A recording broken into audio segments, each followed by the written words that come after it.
Welcome to Whole CEO with Lisa G. I'm the best-selling author of The Boss Weight Loss. I'm bringing you the top tips to be unstoppable. This is a once-in-a-lifetime opportunity to actually pull up a chair with today's top experts in weight loss, mindset, and business. Learn our top tips to set you up for success, so that you can have more energy, be fit and resilient, and feel unstoppable. Welcome to Whole CEO with Lisa G. I'm so excited today. We have Angela Atkins in the house, a certified integrative health and nutrition coach, nutritional therapist, advanced clinical weight loss specialist, life coach, hypnotherapy practitioner, serving clients around the world. She's recognized as the top health coach for the Howard, Arundel, and Baltimore Counties in the Maryland region, and is featured on Top Doctors interviews, which are seen on CNN, Headline News, Fox News, Oprah Winfrey Network, Bravo, MSNBC, and other networks. She's the founder of Your Health Unbound. Angela, I am so excited to welcome you to the podcast. Well, thank you, Lisa. Lisa, I am so happy to be here. I know we talked a while back, and I'm glad we're back together having the other opportunity. Yeah, I'm so happy to have a pleasure of interviewing you again. And I know even before we started, we were talking about your health challenges that you yourself have gone through. So do you have any tips for our audience on how to be unstoppable no matter what, even when faced with a health challenge like you recently were faced with? Well, to give you a little background, unbeknownst to me, I was born with congenital spinal defects. And last year, a doctor who discovered it said I needed surgery to repair it. It included a lot of things I'd never heard of, and some things that scared me when I heard the term. I had a rare form of spina bifida. So the goal for me was research, learn about it myself. And I got a lot of other opinions. I don't just take one opinion, and I advise people of that. Don't just settle for the first thing, because you never know. Right. And actually, the doctor I went with wasn't the first one that I interviewed, but I told every doctor that I met that I was interviewing them because this was so important to me. Yeah. And I think that's one thing. You have to take ownership of your own life, your health, everything. And I had to get my mind wrapped around that. And that's one thing that's key: mindset, getting in the right frame of mind. And for me, that helps me be, unstoppable, because if I think I can do it, and it's not just thinking, I know I can do it, I'll get through it. And so after having surgery and realizing I had to do everything new again, I had to learn to walk again. I was in physical therapy for months. Wow. Couldn't do things like other people do, like bending over, couldn't pick anything up, couldn't even do laundry where you're, reaching. And so it's that whole relearning, and then you begin to appreciate how your body works. And so in my mind, I said, I can do this. This is just relearning things I already know. And so now I feel better than I ever have. Wow. One, because I learned years ago, after my initial health crisis where I had autoimmune conditions, I learned that nutrition was the way to go. So already being nutritionally sound, that just made life so much better. Coming out of surgery, I felt like I had a step up. I already, my body was prepared to meet the challenge. And then I just had to bring my mindset into the right frame. And then I started back on what was my purpose? What was I going to do? And that, to me, was the driving force. If you know what the purpose is, and people say, oh, I need a purpose in life. You don't need a purpose for the whole life. You're just putting so much pressure on yourself. Right. You need a purpose right now. For right now, it was, let's figure out how to do the things that you really need to do. It was very important that I go immediately into physical therapy, even though it was difficult. There were things I couldn't do. Right. And I kept saying, you can't do it now because your body has limitations, but give it what it needs and it'll work with you. And it did. And so I would say it took me 3 months to navigate stairs. Now, you may think, well, that's no big deal, but then it is when you live in a house that has, multiple levels. You have to get yourself from one space to the other. And I was determined I wasn't sleeping on the couch. I I just love wasn't it. going to do it. And Right. so that mindset drove me to the next step. And that next step was, you will master the stairs, you will sleep in your own bed. And I did it. And so that's what I'm saying. Master your mindset. It has nothing to do with, these great big goals. It can be a little goal, but you reach that goal, you can do the next one. I love that. I really love that you started with mindset. There's just so much to unpack there. And the fact that you said, well, it's not about knowing your why for your whole life or your purpose for your whole life. It's like, I can get through this. I've gone through stuff before. I can do the hard things. I've gone through the hard things before. And the mindset is everything, isn't it? I like to try to set my mindset up for success every morning on what I do want to focus on rather than what I don't want from the past. I think that's great. One of the things, and I just had a discussion yesterday with a client about gratitude. The first thing in the morning, before I get out of bed, I take the first few minutes and I'm just very thankful. One, that I woke up. Two, that I have, people in my life that I love and love me, all the things that I've, been granted by God. And that makes me feel like I can accomplish everything during the day, because if you're grateful, it actually makes you feel happier. And happiness is one of the drivers of a good life. And so I don't want to skip that on a daily basis. If you're not grateful for something, and it could be just one thing, you will see a difference in your life. Definitely.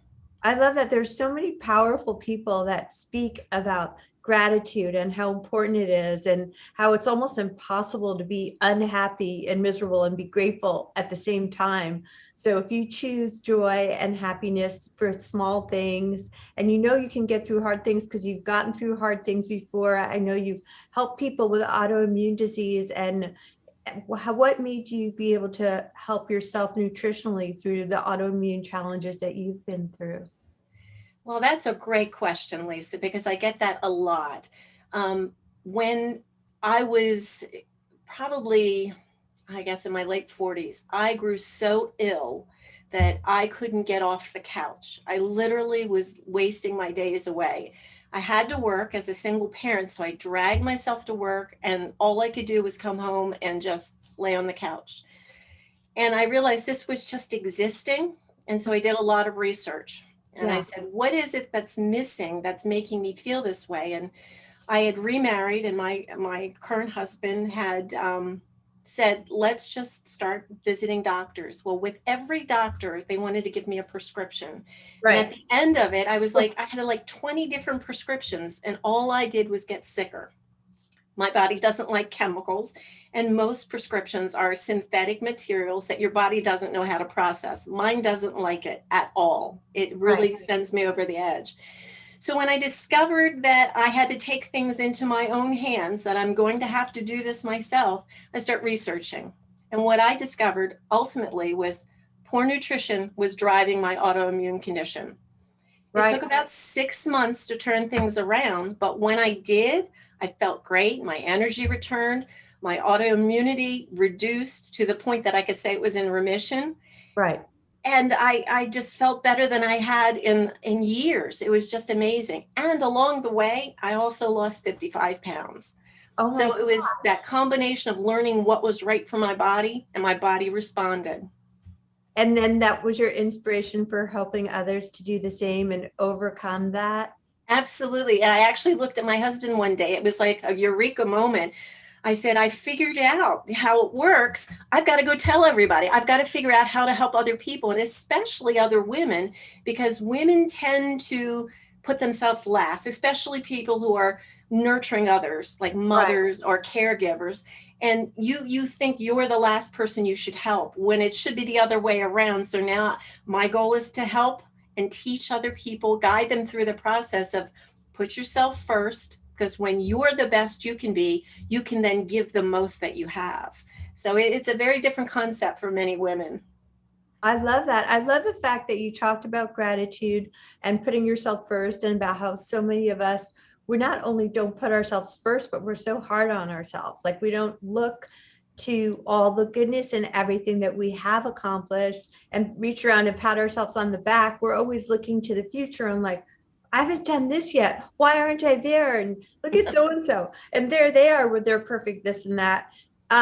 Do you have any other tips for our audience about, besides being grateful and setting your mind up for success with a good mindset, how do you just look for the goodness in things instead of just beating yourself up all the time? It is a learning thing. I consider myself a learner. Right. Every day I want to learn something new, whether it's a new word in a crossword puzzle, reading a new book, talking to an older person who's had life experiences I've never had.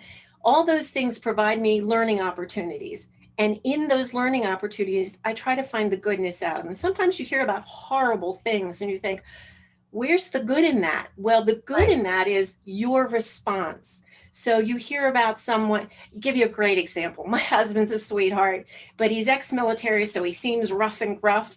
He was in a local store and the person in front of him was fumbling through trying to find enough money to cover their purchases. It was grocery purchases. Right. And she began putting things away. And he said, wait.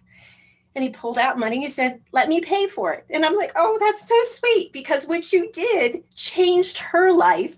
And Right. then when he came back, I said, you know what? It changed your life too. You found goodness at a bad moment. And that is so awesome. She was having a terrible time and probably feeling horrible with thinking other people were looking at her. Oh, I can't afford this. I must be a bad person. And she probably was beating herself up. Whereas all he did is say, I've got that. That's all he said. And he paid for it. And I'm Oh, thinking, that's goodness. Every little time you can make goodness, that brings such joy to life. I get chills when I think about those things. And so anything, if I'm walking my dog, which I take now not as, just a given that you can go walk your dog, because many months ago when I had my back surgery, I wasn't walking my dog and I missed it. And so oh, now I walk and I look at what did I miss last time I was here? Oh, the trees are blossoming. That's goodness in life. Whatever you can find, make that part of your day. It just makes you feel better. And so no matter what's going on, there is some goodness out there you can find. And if you can't, find another person who can, maybe you can share something with, and that will bring goodness to your life. It really makes such just a difference in the day-to-day thing, to find one thing that you can say, that's really a goodness for today, and then add it to your gratitude list that day. I love that you mentioned how instead of being impatient, which would typically, like, I grew up in New York, I'm used to living in a big city. Typically, if somebody's in front of you, it's all about you. And you're like, wow, this is going to take 5 minutes out of my time. So instead of going there, that he had the goodness and the emotional maturity to not react in a negative way and be like, oh God, here we go again. Instead, to give to somebody else, and that you mentioned how that lifts him up. So I really think that's a good learning point, rider downer for you guys, actually, that if you're feeling down, and come on, we've all been through hell and back lately, everyone's had their moments, but if you can give to somebody else, it not only helps them out, but it helps you out, and it gets you out of your head and the whole all about me thing, and be like, what's one random act of kindness that I can do for somebody in my life or somebody I don't even know? And that is just, it elevates your mood, doesn't it? Absolutely. And the one thing that I would say is, if you're not that type of person right now, you have to have greater awareness. So it's that process of changing your mindset. This is how this all works together. You're aware that you must make this a rational choice. And so you're actually working on the mindset, and then it becomes habit. And then you find goodness everywhere. So it's amazing. You say, well, what goodness can I find out of this? Well, for me, I'm finding goodness right here because I get to connect with you again, Lisa. That makes me happy. We've had a great I connection. We like that. connect online. We now we get to talk person to person. So there's goodness there. Find it anywhere. You can find it anywhere. You just have to be aware. Get your mindset, zero in on what you want to what that purpose for today could be. That purpose for today could be finding the goodness. That could be your purpose. And then when you find it, just rejoice in it and then use it as part of your gratitude prayer. Oh, I love that. I mean, all of these tips are so fabulous. Do you have any final tips you want to leave our audience with about being unstoppable and how to not react, but to respond and do something kind rather than thinking of yourself, like your husband did? If you're in the moment, if you're right in the moment, that's mindfulness.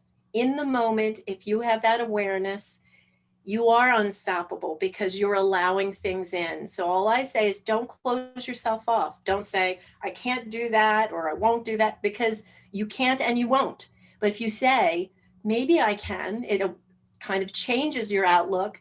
And then you start to do it, then you realize you can do that. You will do that. And again, you're right there. You've changed your mindset in the moment, and just do it every time that you feel like you need it, and then it becomes a habit. So it goes back to where we started with the mindset and the goodness and the gratitude. I love all of your points. Do you have any last words of knowledge or wisdom you want to leave our audience with? I think you just have to think differently.